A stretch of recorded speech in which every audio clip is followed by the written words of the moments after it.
John, but it got changed to Milford Sound during the 1850 government survey. But it is a fjord carved by ice, whereas sounds are more V in shape, carved by river erosion, a bit like the Marlborough Sounds, top of the South Island. But here in fjords, because of Fiordland, sculptured by glacial ice.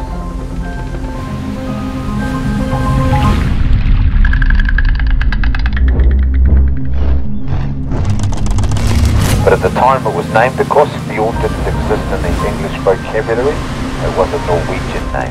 So once they realised their mistake a bit later on, they named the whole place Fiordland.